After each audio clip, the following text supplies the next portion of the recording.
नमस्कार। नमस्कार। आज हम एक दिलचस्प विश्लेषण पर बात कर रहे हैं। ये लाइव मिंट से है जी। इसमें 2025 की दूसरी छमाही के लिए मतलब आने वाले समय के लिए कुछ 10 संभावित स्टॉक्स की बात की गई है जिन पर नजर रखी जा सकती है। हाँ, और ये इसलिए भी महत्वपूर्ण है क्योंकि देखिए 2025 का जो पहला हाफ था उसमें काफी चुनौतियां थीं। हाँ बिल्कुल। उसके बावजूद भारतीय बाजार ने करीब 8% की बढ़ोतरी दिखाई, तो एक मजबूती तो है। तो मतलब आगे भी ये तेजी जारी रहने की उम्मीद है। एक्सपर्ट्स क्या कह रहे हैं? हाँ बिल्कुल, विश्लेषकों का तो यही मानना है कि ये पॉजिटिव ट्रेंड, ये सकारात्मक रुझान जारी रह सकता है और निफ्टी शायद नए शिखर भी छू ले। अच्छा, इसके पीछे कारण क्या देख रहे हैं वो? देखिए कई कारण हैं। एक तो उम्मीद है कि Q1 FY26 मतलब जो अगली तिमाही के नतीजे आएंगे कंपनियों के, वो मजबूत होंगे। ओके। फिर RBI का जो पॉलिसी सपोर्ट है वो मिलता रहेगा, ऐसी उम्मीद है। सरकार की जो पहले है वो ग्रोथ पर केंद्रित है। हाँ, विकास वाली नीतियां। हाँ, और जो मैक्रो इकोनॉमिक संकेतक है मतलब बड़े आर्थिक पैमाने, वो भी स्थिर दिख रहे हैं। तो ये सब मिलकर एक तरह से एक सपोर्ट दे रहे हैं बाजार को। बिल्कुल। और भी कुछ चीजें हैं, जैसे अच्छे मॉनसून की उम्मीद है। हाँ, मॉनसून तो बहुत जरूरी है। हाँ, फिर कच्चे तेल की कीमतें वो भी ठीक ठाक चल रही हैं, स्थिर हैं। और जो दुनिया भर में थोड़ी टेंशन थी, भू राजनीतिक तनाव, वो भी धीरे धीरे शायद कम हो रहा है। तो ये सब पॉजिटिव फैक्टर्स हैं। चलिए अब सीधे स्टॉक्स पर आते हैं जिनका जिक्र है इस विश्लेषण में। पहले वो देखते हैं जो तकनीकी रूप से मजबूत लग रहे हैं। ठीक है। पहला नाम है अडानी एंटरप्राइजेज। इसमें किसी असेंडिंग ट्रायंगल पैटर्न से ब्रेकआउट की बात है। ये क्या होता है? हाँ, देखिए असेंडिंग ट्रायंगल एक तकनीकी पैटर्न है, मतलब चार्ट पर बनता है। ओके। ये दिखाता है कि खरीदार लगातार ऊंची कीमत देने को तैयार है, तो ये अक्सर तेजी का संकेत माना जाता है। और यहाँ पे वॉल्यूम भी अच्छा था जब ब्रेकआउट हुआ। अच्छा, मतलब खरीदने वाले ज्यादा थे उस टाइम। हाँ बिल्कुल। तो इसके लिए लक्ष्य जो बताया गया है वो करीब 3080 रुपए से 3150 रुपए का है। ठीक है। अगला स्टॉक है महानगर गैस MGL। इसमें क्या है? ट्रेंड लाइन रेजिस्टेंस के ऊपर ब्रेकआउट। जी हाँ, ट्रेंड लाइन रेजिस्टेंस मतलब एक रुकावट थी चार्ट पर, उसको स्टॉक में पार कर लिया है। अच्छा। ये भी तेजी का संकेत है। और साथ में RSI जो मोमेंटम दिखाता है वो भी मजबूत है। ओके, तो इसका लक्ष्य? इसका लक्ष्य 1670 से 1700 रुपए के बीच बताया गया है। ठीक है। फिर है बंधन बैंक। इसमें साप्ताहिक चार्ट पर मतलब वीकली चार्ट पर कई सालों के फॉलिंग चैनल से ब्रेकआउट है। ये तो बड़ी बात लगती है। हाँ, ये महत्वपूर्ण है क्योंकि ये लंबे समय के गिरावट के ट्रेंड के बदलने का संकेत हो सकता है। मतलब जो स्टॉक गिर रहा था वो शायद अब ऊपर जाए। हाँ, और इंडिकेटर्स भी सपोर्ट कर रहे हैं। RSI, MACD। हाँ, RSI और MACD ये दोनों मोमेंटम इंडिकेटर्स हैं और ये भी बुलिश संकेत दे रहे हैं, मतलब तेजी के। तो इसके लिए 215 रुपए का लक्ष्य है। समझ गया। अगला है जियो फाइनेंशियल। इसमें भी ट्रेंड लाइन ब्रेकआउट है और RSI 75 के ऊपर। ये तो काफी हाई है। हाँ, 70 के ऊपर RSI को आमतौर पर तो ओवरबॉट मानते हैं, मतलब शायद ज्यादा खरीदारी हो गई है। हाँ, लेकिन ये मजबूत मोमेंटम का भी संकेत हो सकता है। तो यहाँ लक्ष्य 370 रुपए का दिया गया है। ओके। फिर HUL, हिंदुस्तान यूनिलीवर।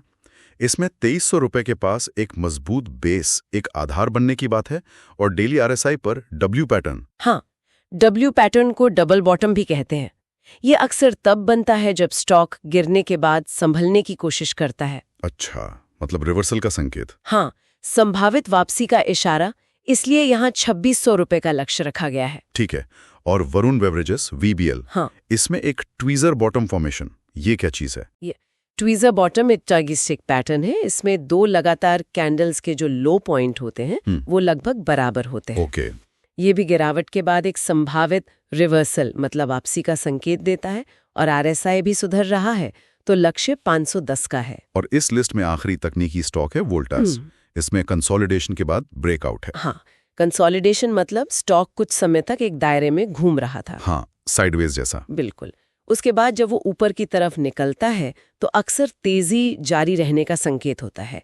और डेली RSI भी 50 के ऊपर है, जो अच्छा माना जाता है। इसका लक्ष्य क्या है? इसका लक्ष्य 1540 रुपए बताया गया है। चलिए, ये तो हुए तकनीकी आधार वाले। अब कुछ ऐसे स्टॉक्स देखते हैं जो मौलिक रूप से मतलब फंडामेंटली मजबूत दिख रहे हैं। पहला नाम है किर्लोस्कर ऑयल इंजिन्स, KOEL। हाँ, KOEL के लिए उम्मीद यह है कि जैसे जैसे इंफ्रास्ट्रक्चर पर खर्च बढ़ेगा, गांव में बिजली पहुंचेगी। हाँ, रूरल इलेक्ट्रिफिकेशन। जी, तो उससे हाई हॉर्स पावर वाले जो जनरेटर्स और पंप होते हैं उनकी मांग बढ़ेगी और इसका फायदा कोयल को मिल सकता है। अच्छा, ये लॉजिक है। दूसरा है जे कुमार इंफ्रा प्रोजेक्ट्स। इनके पास तो बहुत बड़ा ऑर्डर बुक है ना? हाँ, करीब 22,238 करोड़ का ऑर्डर बुक है। ये बहुत मजबूत स्थिति है। तो ग्रोथ की उम्मीद भी अच्छी होगी? बिल्कुल। अनुमान है कि FY25 से FY27 तक, मतलब अगले 3 सालों में इनकी आय औसतन 19% सालाना बढ़ेगी। CAGR जिसे कहते हैं। 19% CAGR, ये तो काफी अच्छा है। हाँ, मजबूत ऑर्डर बुक यही दिखाता है। और लिस्ट का आखिरी नाम है DLF, रियल एस्टेट की बड़ी कंपनी। जी, इनकी प्री सेल्स का रिकॉर्ड अनुमान है। जी हाँ, FY25 में करीब 21,000 करोड़ रुपए की प्री सेल्स का अनुमान है।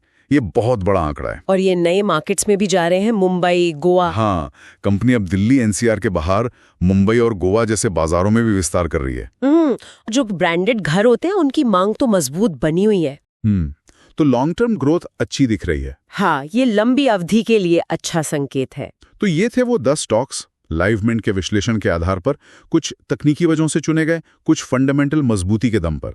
इनमें 2025 की दूसरी छमाही में संभावनाएं दिख सकती हैं। हाँ, लेकिन एक बात याद रखना बहुत जरूरी है, ये सारी जानकारी जो हमने डिस्कस की, ये लाइवमिंट के विश्लेषण पर आधारित है जी। और ये केवल चर्चा के लिए है। शेयर बाजार में निवेश करना जोखिम भरा होता है, इसमें बाजार के जोखिम शामिल होते हैं। बिल्कुल। तो कोई भी निवेश का फैसला कोई भी निवेश का फैसला लेने से पहले अपनी तरफ से पूरी रिसर्च करना बहुत जरूरी है और सेबी रजिस्टर्ड जो वित्तीय सलाहकार होते हैं उनसे सलाह लेना हमेशा बेहतर रहता है। सही बात। हाँ, और देखिए, बाजार में माहौल तो सकारात्मक लग रहा है जैसा हमने शुरू में बात की, लेकिन फिर भी हर निवेशक को ये सोचना चाहिए कि अपने पोर्टफोलियो में कैसे संतुलन बनाएं। मतलब कुछ शेयर्स तकनीकी ब्रेकआउट वाले हों और कुछ मौलिक रूप से मजबूत हों जिनकी ग्रोथ की संभावना अच्छी हो। ये संतुलन जरूरी है। हाँ, ये संतुलन बनाना ही शायद सबसे अहम है। ठीक है, तो आज के लिए इतना ही। धन्यवाद।